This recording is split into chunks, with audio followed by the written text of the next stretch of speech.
Hello everyone, welcome to your channel adorable mathematics. आज मैं आपको क्वेश्चन नंबर करवा रही हूँ 8। देखो, if 3 cot A is equals to 4, check whether 1 minus tan square A upon 1 plus tan square A is equals to cos square A minus sine square A और not. आपने सबसे पहले क्या करना है, ट्रिग्नोमेट्रिक रेशियोज फाइंड आउट करनी है। ठीक है, फिर आपने देखना है कि क्या ये दोनों साइड आपस में इक्वल है या नहीं।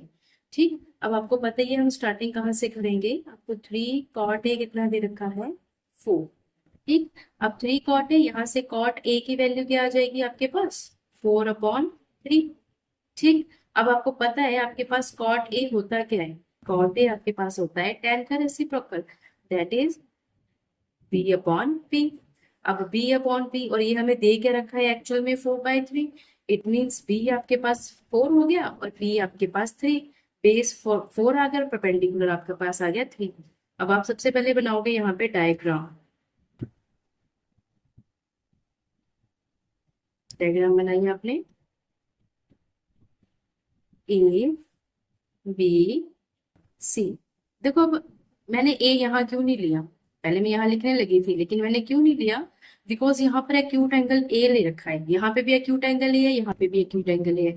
तो अगर मैं एक्यूट एंगल नीचे ले लूंगी ना तो मेरे पास बेस यही बन जाएगा, परपेंडिकुलर यही बन जाएगा। जैसे हमारी फिगर बनी होती है ना हमारे माइंड में बचपन से, जब से हमने ट्राइंगल वगैरह पढ़ने स्टार्ट किए हैं, तो हमारे पास ये बेस होता है और ये हमारे पास परपेंडिकुलर होता है। तो मैंने ए इसलिए यहाँ पे ले लिया ताकि बेस और परपेंडिकुलर यही रहे। ठीक है, अब देखो बेस क्या है आपके पास, 4, और परपेंडिकुलर आपके पास क्या है, 3।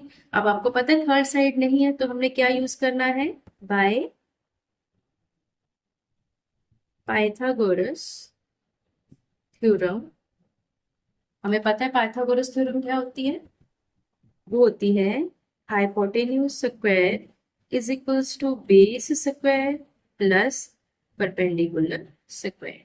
ठीक, अब देखो हाइपोटेन्यूज आपके पास कितना है, AC स्क्वायर, बेस आपके पास कितना है, AB स्क्वायर, और परपेंडिकुलर आपके पास कितना है, CB स्क्वायर। ठीक है, अब देखो अब आपने इनकी वैल्यूज पुट करनी है, करो वैल्यूज पुट अब इनकी। देखो यहाँ से AC की वैल्यू कितनी है आपके पास, आपको नहीं पता, वो आपने निकालनी है। AB की वैल्यू कितनी है आपके पास, 4 स्क्वायर। CB की वैल्यू कितनी है आपके पास, 3 स्क्वायर। अब यहाँ से आप कर दोगे AC स्क्वायर, 4 का स्क्वायर होता है 16 और 3 का स्क्वायर होता है 9। अब आपके पास AC का स्क्वायर, अब मैं इनको प्लस करूंगी, देन आई हैव 25। अब AC को फिर से इसका जो स्क्वायर है दूसरी साइड जाके बन जाता है अंडर रूट। और ऐसा कौन सा नंबर है जिसको 2 टाइम्स अगर हम मल्टीप्लाई करें तो हमारे पास 25 आए, दैट इज 5। ठीक, तो हमारे पास यहाँ पर AC की वैल्यू क्या आ गई, क्या आ गई हमारे पास AC की वैल्यू 5। ठीक, अब देखो 5 आ गई, अब हमारे पास इजी है कि हम क्या निकाल लेंगे यहाँ से, ट्रिग्नोमेट्रिक रेशियोज जो हमें चाहिए क्वेश्चन में।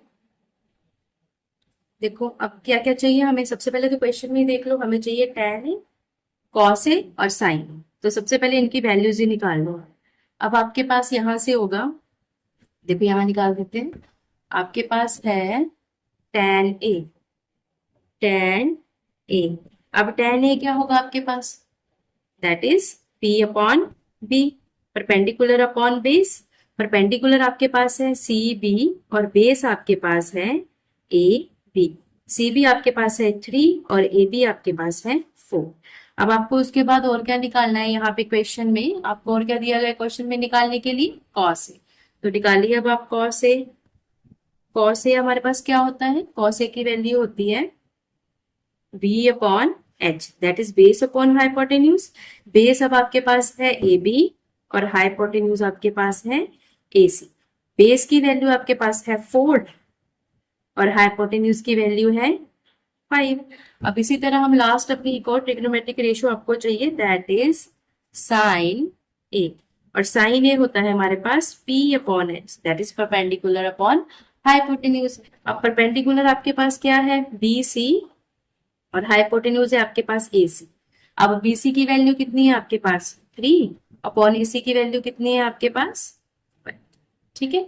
अब हमने ये ट्रिग्नोमेट्रिक रेशियोज निकाल ली। अब हमने नेक्स्ट क्या करना है, अब हमारा नेक्स्ट काम है ये वाला सॉल्व करना। हमने वेरीफाई करना है कि क्या ये दोनों इक्वल हैं या नहीं, ठीक। तो सबसे पहले हम उठाएंगे लेफ्ट हैंड साइड, फिर हम उठाएंगे राइट हैंड साइड, ठीक। पहले हम लेफ्ट हैंड साइड उठा लेते हैं। लेफ्ट हैंड साइड हमारी क्या है, लेफ्ट हैंड साइड है हमारी 1 माइनस tan स्क्वायर ए अपॉन 1 प्लस tan स्क्वायर ए। 1 माइनस, देखो tan की वैल्यू आपने निकाली 3/4, अब tan स्क्वायर है तो इसका कर दो स्क्वायर अपॉन 1 प्लस tan मतलब 1 बाय इसका स्क्वायर, ठीक।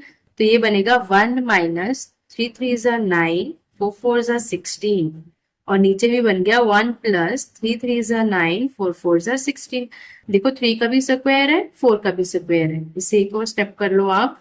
आपका इसका मतलब होता है 3 का भी स्क्वायर और 4 का भी स्क्वायर, और यहाँ पर भी क्या होगा 3 का स्क्वायर और 4 का स्क्वायर।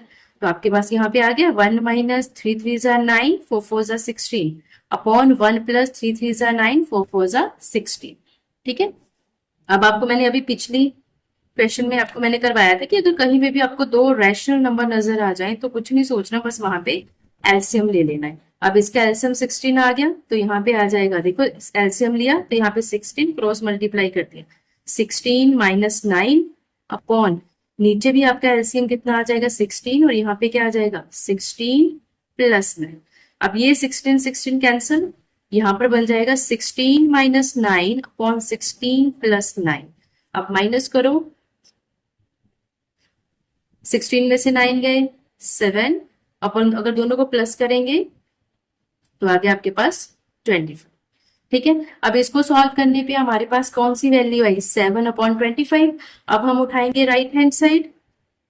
अब राइट हैंड साइड आपके पास क्या है, कॉस स्क्वायर ए माइनस साइन स्क्वायर ए, ठीक। अब इनकी वैल्यू पुट करो। कॉस क्या है आपके पास, अभी आपने यहाँ पर कॉस फाइंड आउट किया, कॉस है आपके पास 4/5, 4/5 होल स्क्वायर माइनस, और साइन की आपने निकाली 3/5, 3/5 स्क्वायर। अब इसका मतलब फिर से वही 4 का भी स्क्वायर होगा 5 का भी, तो 4 का स्क्वायर हो गया 16 और 5 का हो गया 25, माइनस 3 का स्क्वायर हो गया 9 और 5 का हो गया 25। अब यहाँ पर आप इनका जब एलसीएम लोगे तो आपके पास एलसीएम कितना आएगा, यहाँ पर 25 इनका एलसीएम आ गया, और ऊपर क्या हो जाएगा 16 माइनस 9, 16 माइनस 9 इज 7/25। अब आप यहाँ पे देखो इसकी भी वैल्यू क्या है आपके पास 7/25। It means left hand side और राइट हैंड साइड दोनों क्या है हमारे पास इक्वल। तो हमने वेरीफाई कर दिया left hand side is equals to right hand side. Yes, left hand side is equals to right hand side, ठीक है। ये था हमारे पास क्वेश्चन नंबर 8। आई होप आप लोगों को समझ में आया होगा। अगर नहीं समझ आया तो आप रिपीट करके वीडियो को देखें। अगर फिर भी कोई डाउट है तो आप मुझे कमेंट सेक्शन में लिख के दें। ओके।